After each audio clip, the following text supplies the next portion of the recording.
नमस्कार दोस्तों, जैसा कि आप सब लोग जानते हैं कि हर दूसरे तीसरे महीने में चाइना हमारे भारत के अंदर स्थित अरुणाचल प्रदेश के कुछ कुछ जगहों के नाम बदलता रहता है। हाल फिलहाल में भारत ने चाइना को फटकार लगाई क्योंकि चाइना अरुणाचल प्रदेश के अंदर के कुछ जगहों का रीनेमिंग कर रहा था। लेकिन इस सब के पीछे जो मेन वजह है वो ये है कि पाकिस्तान इस समय पे इनसिक्योर फील कर रहा है after the failure of HQ-9 air defence system. और इस सब पे रोशनी डालते हुए भारत ने हाल फिलहाल में अपना एक ऑपरेशन सिंदूर के ऊपर डॉसियर रिलीज किया जिसका टाइटल था the rise of Atmanirbhar innovation in national security. आप इस न्यूज आर्टिकल में देख सकते हैं कि why China keeps cooking up its own names for Arunachal Pradesh. क्यों हर दूसरे तीसरे महीने में चाइना अरुणाचल प्रदेश के अंदर अपने खुद के नेम्स लेके आ जाता है। ऐसे करने के पीछे एक सबसे बड़ा कारण यह है कि एक, भारत के एयरफोर्स ने HQ-9 को इजीली जैम किया और उसको बाईपास भी किया। साथ के साथ भारत ने यानी कि 23 मिनटों में सारे साइट्स को न्यूट्रलाइज किया और भारत के साइड पे किसी भी एसेट का कोई लॉस नहीं हुआ।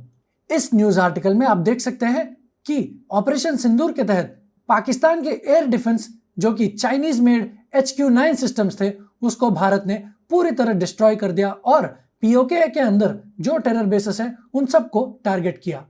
इस पूरे ऑपरेशन सिंदूर के दौरान भारत के स्वदेशी टेक्नोलॉजीज का भरपूर उपयोग किया गया।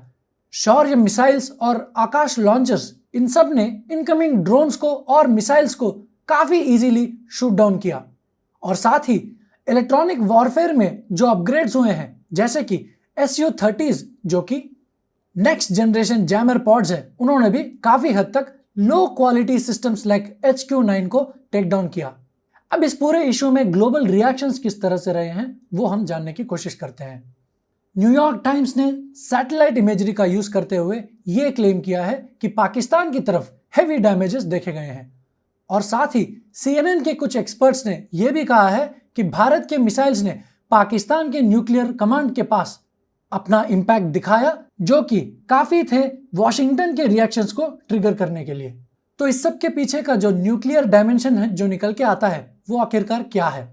भारत और पाकिस्तान के बीच एक 33 ईयर बायलैटरल एग्रीमेंट है जिसके तहत वो आपस में न्यूक्लियर साइट्स को शेयर करते हैं और एग्री करते हैं कि वो किसी भी हालत में उनके ऊपर स्ट्राइक्स नहीं करेंगे।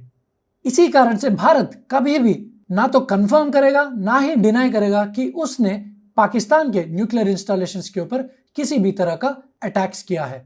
तो इस सब का स्ट्रैटेजिक इंप्लीकेशन बन के जो आता है उसको हम समझने की कोशिश करते हैं। सबसे पहले मैसेज टू चाइना को एक संदेश ये गया है कि कभी भी वो अगर भारत के ऊपर एग्रेशन दिखाने की कोशिश करेगा तो भारत का स्वदेशी टेक्नोलॉजी उसके डिफेंस इक्विपमेंट को जैम करने की क्षमता रखता है।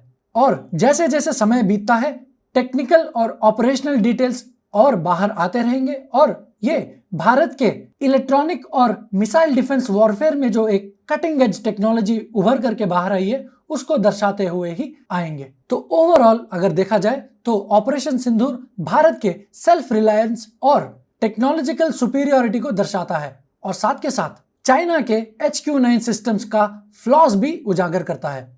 और इस सब के बीच भारत मॉडर्न वॉरफेयर के अंदर एक नया अध्याय शुरू करने जा रहा है। तो ये था इस इशू को लेके पूरे अपडेट्स। अपने ओपिनियन कमेंट्स में जरूर दीजिएगा। तब तक के लिए जय हिंद, वंदे मातरम। अभ्यास IAS Super 30 batch starting from June 15th. Take the skill test and join us in clearing your civils in your first attempt itself.